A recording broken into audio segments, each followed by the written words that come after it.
What does it feel like to have Hashimoto's? Great question. The thing is, it varies for everybody, and that's one of the things that makes Hashimoto's so difficult to diagnose. It's one of the things that makes it so that the average woman who finally gets a diagnosis has spent 4 years trying to figure out what's wrong. And that's after the symptoms started coming along so slowly and so gradually. On average, she's also seen 4 different doctors or specialists because everybody's path is different. Everybody's symptoms is different. So today we're going to talk about the most common symptoms and even some not as common symptoms so that you can understand what does Hashimoto's feel like. This episode is for you if you have Hashimoto's. It's also for you if someone you love has Hashimoto's and you want to know what they're going through. Hello, my name is Esther. If we have not met already, I am a registered nurse. I spent 17 years in the emergency department, and then I just got sick and tired of putting short-term band-aids on chronic things. I went back to school for holistic health education, and now I get to blend both of those things. I get to blend Western medicine with helping people address their root causes and make a difference. I'd like to think of a plant.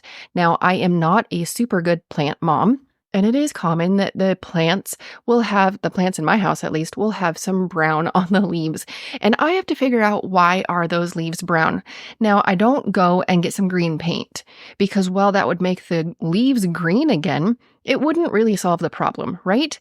Well, that's what Western medicine does with medications.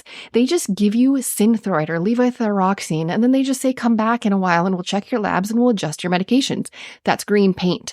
That is not addressing what's actually going on. It's not actually helping your leaves get green again. For my plants, I need to figure out why the leaves are brown. Did I forget to water them again? Possibly. Did I overwater them because I felt really bad about not watering them? Possibly. Did my cats start eating the leaves? Possibly. Did I get bugs or pests in the leaves or in the roots? Not yet, and I really hope that I never do, but I have heard that that can also cause brown leaves and problems in plants. You see, there's a lot of different things that can cause my leaves on my plants to turn brown, and they will need different methods to fix them.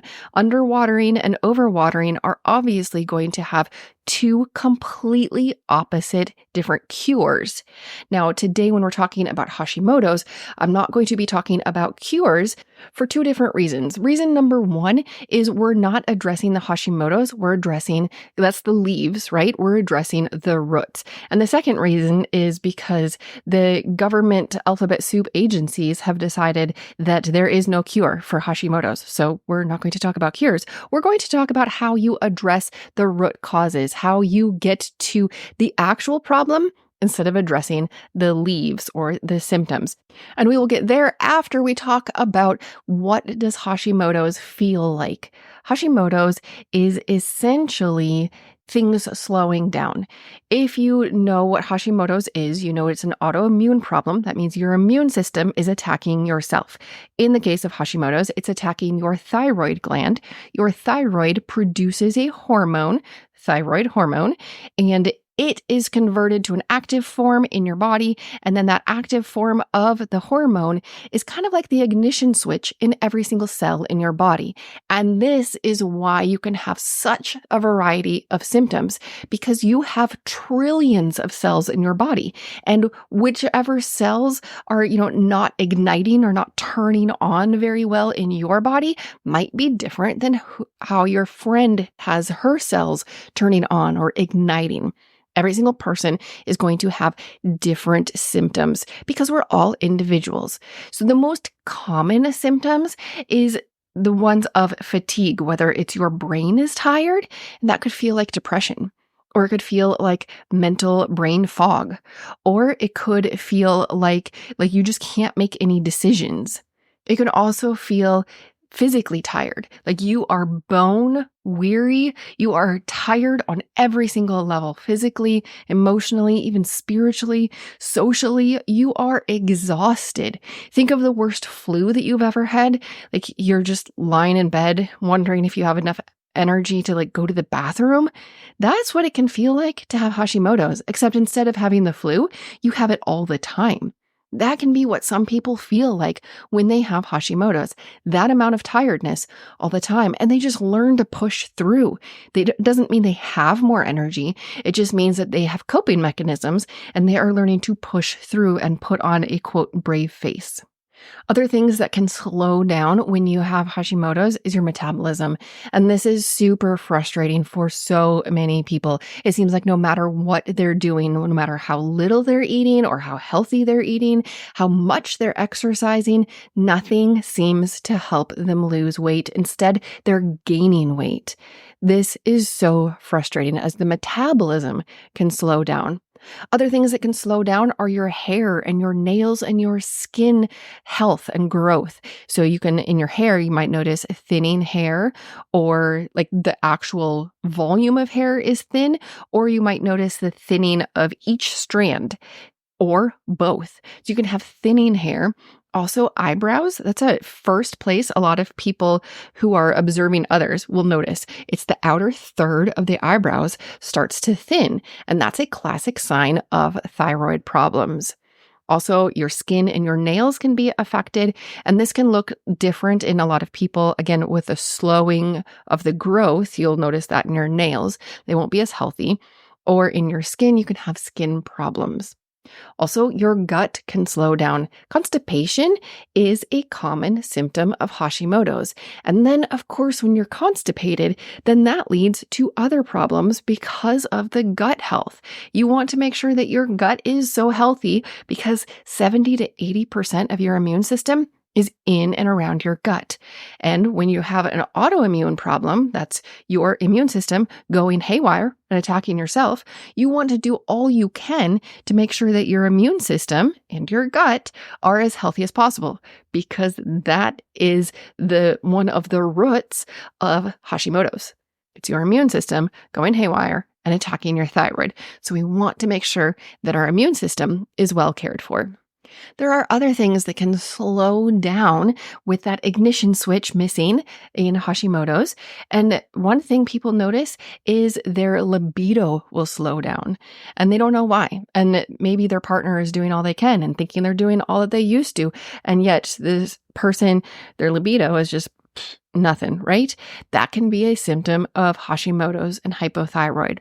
Other things that can slow down? It can be your internal thermostat. Do you know somebody who is always freezing cold no matter what everybody else feels like? Everybody else can be super hot, and this person is wearing a sweater, sweatshirt. They always want an extra blanket, warm socks. They're always cold no matter what. That can be hypothyroid or Hashimoto's because their internal temperature is turned down. They feel cold. And so then you would think, of course, those people, they're going to really love a super hot day, because then they're finally going to be warm, right? Well, no, it's like their internal thermostat is a little broken and they can't tolerate really hot temperatures either. They need a Goldilocks temperature. And what is right for them might not be right for everybody else. That is one symptom of Hashimoto's. I'm going to read a little bit from two different letters that have been circulating in the Hashimoto's world, and one of them is more to those who love somebody with Hashimoto's, and one of them is written from the perspective of Hashimoto's itself and describing what it does to you. I will have links to the full letters in the show notes. You can go down there. But before I read those, I want to tell you about steps 1, 2, and 3 on your path to better health with Hashimoto's. Step 1 is my free Hashimoto's Decoded course. Now, I have recently revamped these and made them more streamlined and more easy for people to consume, and so they can get better and faster results. Step 1 is Hashimoto's Decoded. It is 10 questions to ask your doctor. This really gives you the knowledge and the empowerment as a patient and as an advocate for your own health. I'm going to help you know what questions to ask, why to ask them, and what to do with the answers. Step 2 in your path to better health with Hashimoto's is the second Hashimoto's Decoded class, and that is Root Causes Revealed. Both of these mini courses are available on the Health with Hashimoto's app, and then after you're done with both of those steps, you're going to have step 3, which is the Holistic Hashimoto's course. So in step 2, Hashimoto's Decoded Root Causes, I'm going to help you figure out perhaps why you have Hashimoto's. We're going to look at all the root causes because, again, we don't want to paint the leaves green. We want to actually figure out how to help the plant have green leaves. And of course, you are the plant and the leaves are the symptoms. We want to make the symptoms go away. We want to address the root causes. That is all about step 2. That's what you are going to discover. Step 3 is the Holistic Hashimoto's course, like I said, and that's where I'm going to help you shortcut your time. Like I said in the beginning, the average person who is finally diagnosed with Hashimoto's has spent 4 years looking for a diagnosis. You don't have more time to waste. You don't have time to try to figure out different solutions. And is this going to work for me? Or is this going to work for me? Or my friend said to do this. I'm going to shortcut your time. And I'm going to save you energy because I'm going to tell you exactly what to do so that you can address the root causes. No more painting the leaves green. Let's just get right to the root causes. Hashimoto's Decoded is steps 1 and 2. And then the Holistic Hashimoto's is step 3, and that will take you about 4 weeks. All right, here are the 2 different letters from the internet. This first letter is from Very Well Health. It was written by Mary Showman, and I'm going to read a little bit about the hypothyroid section, but there is a letter to you, your loved ones. If your family member or loved ones has hyperthyroid, hypothyroid, thyroid cancer, there's a lot of different things. All right, here's a little bit about hypothyroid. If your loved one is hypothyroid, they are facing different challenges. Hypothyroidism means the thyroid is underactive and not producing enough of the energy and oxygen delivering thyroid hormone. This is like trying to get somewhere with barely enough gas and feet that can't even reach the gas pedal. If your loved one is hypothyroid, he or she may be feeling sluggish, spaced out, and exhausted all the time. Think about the worst flu you've ever had and how tired, achy, and exhausted you felt. Now imagine waking up every day feeling like that, but having to get up and go to work and school and take care of yourselves and others while struggling through the day. Depression and mood changes are common, as well as memory problems and being fuzzy-brained, or what patients call brain fog. Your loved one may look in the mirror and not recognize herself. When she looks in the mirror, she may see the outer half of her eyebrows are thin or missing. Her hair is thin, dry, coarse, and falling out. Or her face and eyelids are puffy. Her face is bloated and puffy. She may have gained weight despite eating less and working out more than everyone else around her. With hypothyroidism, anything and everything can be slow, even digestion. For women, periods can be worse and come more often than before. Menopause can be worse and come earlier than for others. And after pregnancy, hypothyroidism can worsen postpartum fatigue and depression and make breastfeeding difficult or impossible. And then there's that issue of weight gain. Your loved one may be following the most rigorous and healthy diet and exercise program, yet be unable to lose weight. He or she might be gaining weight on that program. That is the letter from Very Well Health. And then the next one I'm going to read, honestly, I don't know where it originally came from. I have looked to see if I can find a source to credit it. The place I found it was on Reddit. And then the person who posted it on there said they found it in a Facebook group, but they did not attribute it to a specific author. I have looked online. If you know who wrote it, I would be happy to give them credit. Now, I'm not going to read this whole letter because honestly, it's a little depressing and dark. It almost makes Hashimoto's out as a vengeful villain who really wants to get you and destroy your life. And that is not how I see Hashimoto's. I see Hashimoto's as an immune system that got overwhelmed. It is trying its best to do a good job, and there are so many things coming at it and confusing it. It's like a toddler who's all hyped up on caffeine and just kind of dissolves in a puddle or lashes out at somebody. It's like a mom who is completely stressed out and the kids will come inside and just do something normal and the mom is like, just loses her cool because there are so many things going on that they can't cope. That's how I see Hashimoto's. I don't see it as a villain. I see it as an overwhelmed immune system, and we need to have compassion on it, and we need to help it do better. That's how I see Hashimoto's. So I'm not going to read this whole letter, but I will read the parts where it talks about the most common symptoms and what it does. It starts out, it says, "Hi, my name is Hashimoto's. I am an invisible autoimmune disease that attacks your thyroid gland, causing you to become hypothyroid. Others around you can't see me or hear me, but your body feels me. I can attack you anywhere and any way I please. I can cause severe pain, or if I'm in a good mood, I can just cause you to ache all over. Remember when you and energy ran around together and had fun? I took energy from you and gave you exhaustion. Try to have fun now. I can take good sleep from you and in its place give you brain fog and lack of concentration. I can make you want to sleep 24/7, and I can also cause insomnia. I can make you tremble internally or feel hot or cold when everyone else feels normal. I can also give you swollen hands and feet, swollen face, eyelids, swollen everything. I can make you feel very anxious with panic attacks or very depressed. I can also cause other mental health problems. You know, crazy mood swings? That's me. Crying for no reason? Angry for no reason? That's probably me too. I can make your hair fall out, become dry and brittle, cause acne, cause dry skin. The sky's the limit with me. I can make you gain weight no matter what you eat or how much you exercise. I can keep that weight on you. I can also make you lose weight. I don't discriminate.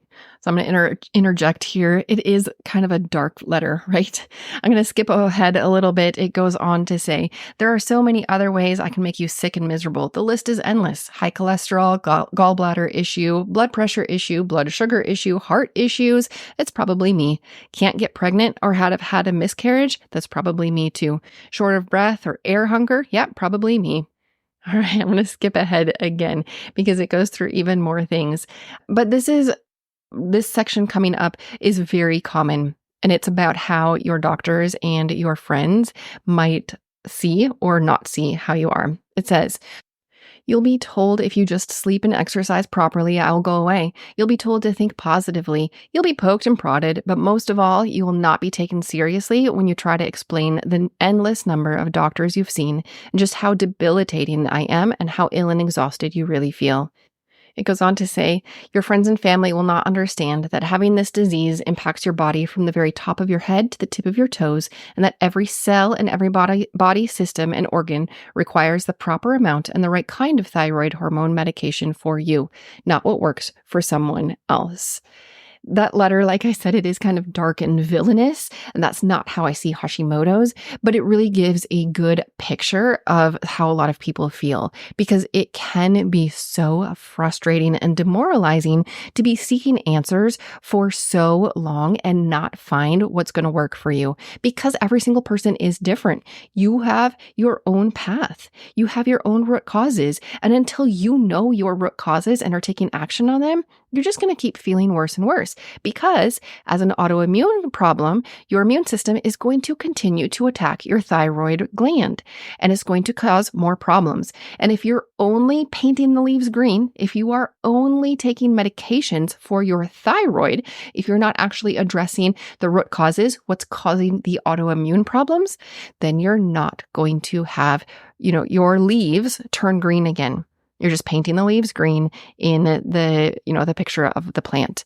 So we want to find your root causes so that you can take action to feel like yourself again. And that is where I come in. I have created, like I said, step 1, step 2, and step 3 on your path to health with Hashimoto's. So to recap, step 1 is the free Hashimoto's Decoded mini course that I have inside the app. You can download the PDF and then listen to the audio. And that's going to take you less than 30 minutes. Step 2 is the other part of Hashimoto's Decoded. So part 1 is Hashimoto's Decoded 10 thyroid questions to ask your doctor. And then part 2 is Hashimoto's Decoded root causes revealed. Now, step 1, when you're talking to your doctor, that's one side of the equation, because your doctor is on your team, trying to help you, trying to provide the best advice that they can. But the other half of the equation is you. It's you making the decisions and what is going to work for you. And it's you evaluating the whole picture. So that's why I have the Hashimoto's Decoded root causes revealed. And then step 3 is the Holistic Hashimoto's, so that you can shortcut your time in addressing your root causes. Whichever step you are on, I welcome you to take that step, and I will see you in the Holistic Hashimoto's app doing those courses. This podcast is for informational and educational purposes only. Please discuss any concerns and plans with your trusted healthcare professional. If you found this episode helpful, will you please share it with a friend? I'll see you next week on the Health with Hashimoto's podcast.